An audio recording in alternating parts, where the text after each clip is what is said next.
against Pakistan. Anika Singh Thakur found swing in the opening game. Slip in place. Mentioned some of those big names she dismantled the Australian top order.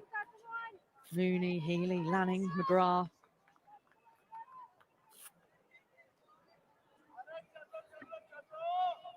Yeah, all of her 6 wickets actually coming in the power play as well. And the great thing, given the fact you can only have 2 fielders out, economy rate of 4.18.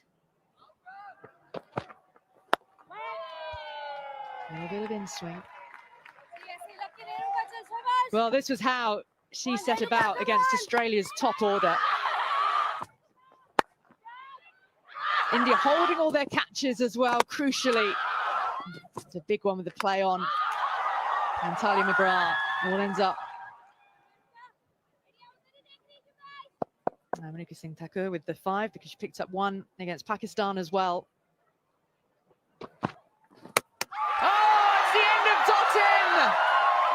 It's only been 2 balls.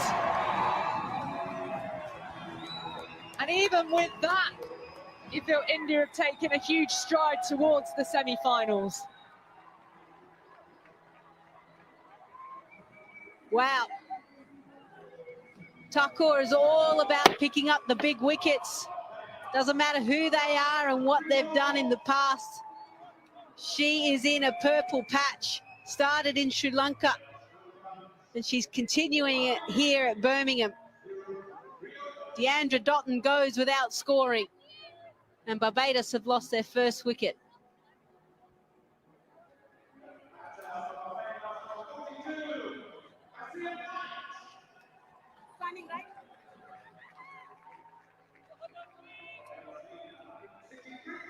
Well, Dottin's poor Commonwealth Games with the bat continues.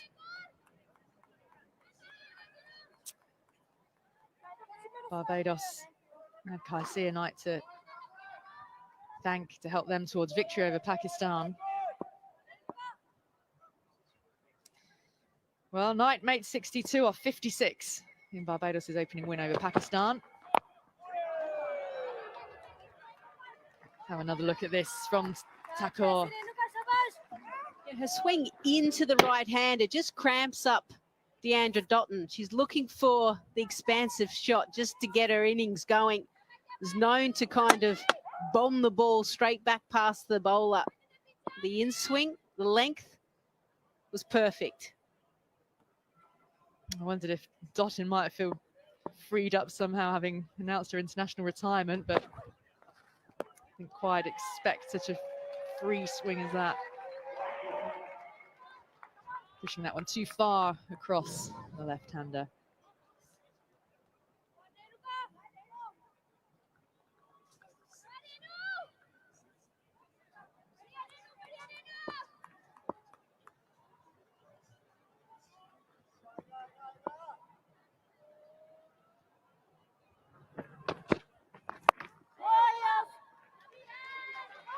We showed you that wickets chart, and Thakur with the wicket climbs the table in terms of her tally at these Commonwealth Games. 6 to her name now.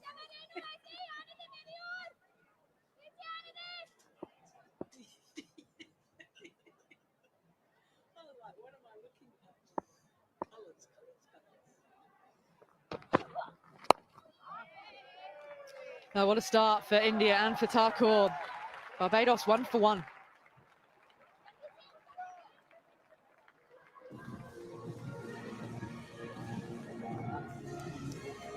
There you go. Right up there alongside Talia McGrath and Ranawira of Sri Lanka. Australia, of course, already into the semi-finals. And India looking to join them from this group. Sri Lanka's Commonwealth Games is already over in terms of their ability to progress.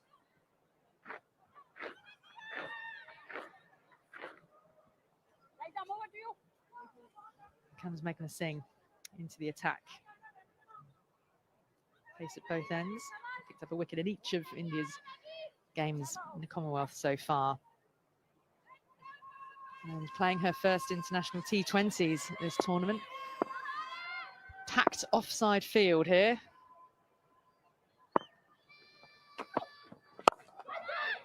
I wasn't too far away from short extra cover, but the protection on the cover boundary is very square. And Hayley Matthews off the mark of the boundary. One thing that Meghna Singh does is she does swing the ball away from the right-hander, hence why it is packed behind the wicket. But Meghna Singh just got her length wrong. It was a half volley and put away. Slight change now. Third goes back. Mid-wicket comes up. Carved away. Brilliantly placed by Matthews. Despite all those fielders up inside the circle on that offside. You're not sure that this is the right plan because Hayley Matthews is really strong on the offside. She's trying to change her length, trying to find the right length that will trouble Hayley Matthews. Still got to get her on the front foot.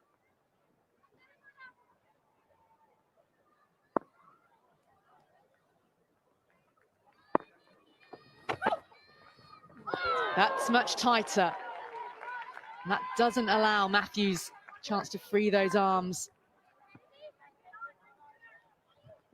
We saw her in the Women's World Cup in New Zealand. She was able to bowl time and time again, that line, that length. But in the T20 format, she's only played, and this is her third match at this level. Batters tend to be a little bit more aggressive in T20 cricket, so she's got to have a few more skills and tricks. Where she tends to be more of a line and length bowler. In T20 cricket, we've got to see something a little bit more. She can be a little bit too predictable. So whether she brings in the off cutter, we've seen it bounces every now and again.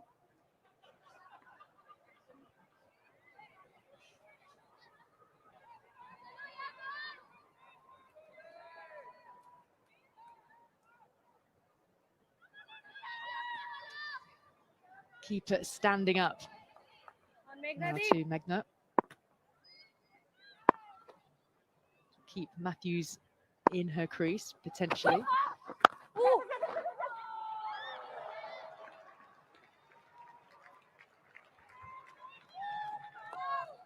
Barbados need to score it. It's a fraction more than 8 and over at the moment. They know they can get 2 boundaries off the first 2 balls if they have of this over. Takes the pressure off for the remainder.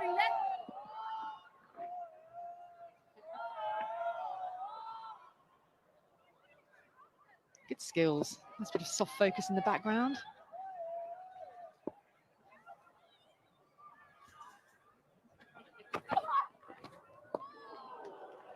Bit of a wild swing. 10 for 1.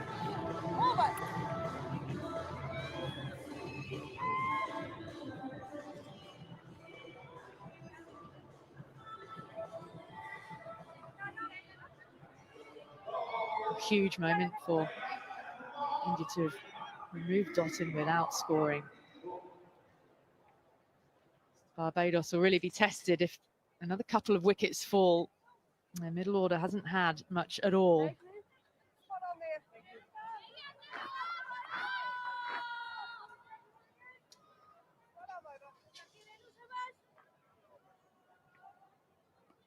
You can't really overstate the importance of this partnership now for Barbados to make headway into this Indian total.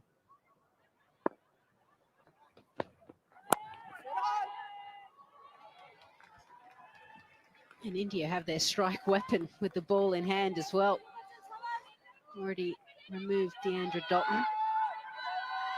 Just honing in on good line, good lengths, getting some assistance, swinging the ball, asking the right questions.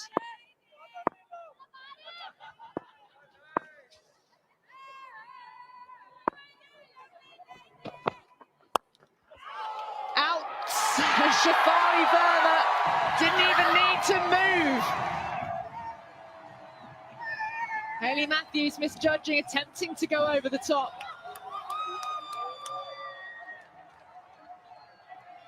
Huge, massive disappointment. Hayley Matthews trying to break the shackles, went low on the bat, meant that the ball was never travelling very far. Didn't get the elevation either. Shefali Verma, they don't come simpler. She's happy with that. Matthews is not. She departs for 9. Barbados now have lost 2 wickets for 10 runs.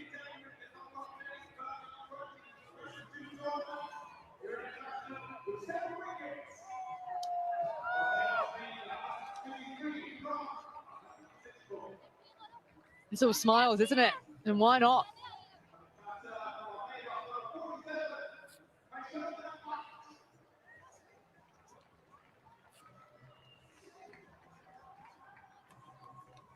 Thakur now has 7 wickets for this tournament.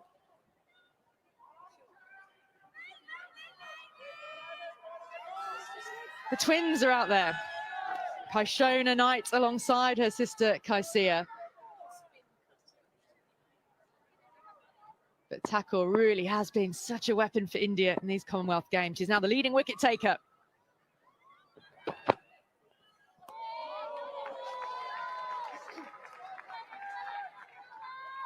This is a wicket then of Hayley Matthews. India couldn't have gotten off to a better start with the fact that Deandra Dotton and the skipper Hayley Matthews are now back in the dugout.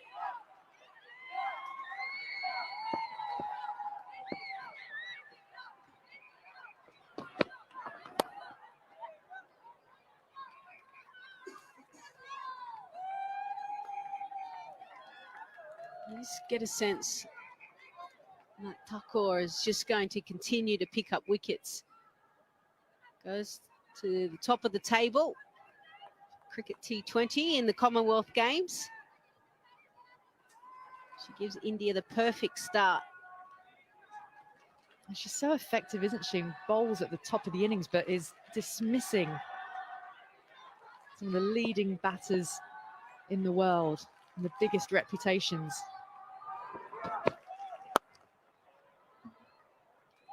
She continues her form really in Sri Lanka. In the ODIs, she picked up 4 for 28, 3 for 29. In the T20, she picked up a couple of one-fers. She learnt a lot about her game over in Sri Lanka and then probably felt like she was a main contributor within the Indian side and been sitting on the bench for a number of series and now has an opportunity to take the new ball and is performing well. 11 for 2.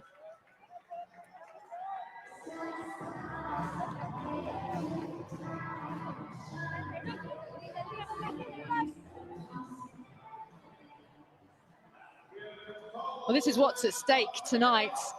India looking for the win here that would confirm them as semi-finalists in the Commonwealth Games.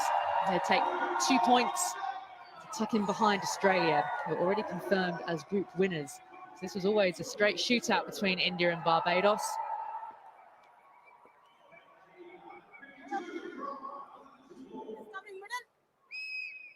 Group B play their last matches tomorrow. And a key clash within that is England versus New Zealand. So these two have both made it through to the semis. South Africa and Sri Lanka, neither of them can qualify.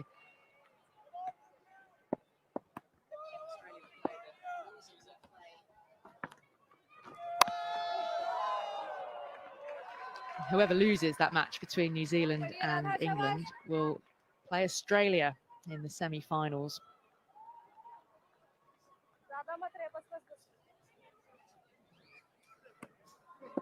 Semi-finals take place on Saturday. Gold medal match immediately after on Sunday.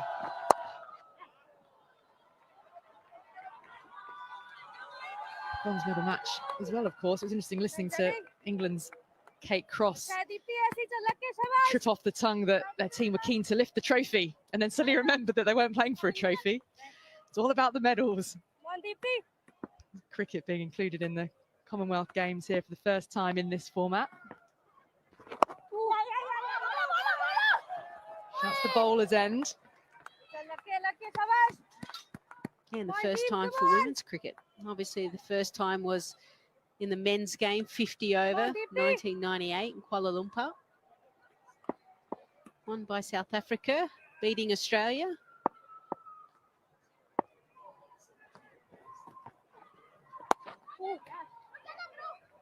There was no England men's team there in that edition.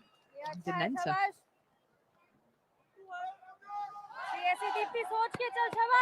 It's just such a unique opportunity, and it's been a unique opportunity.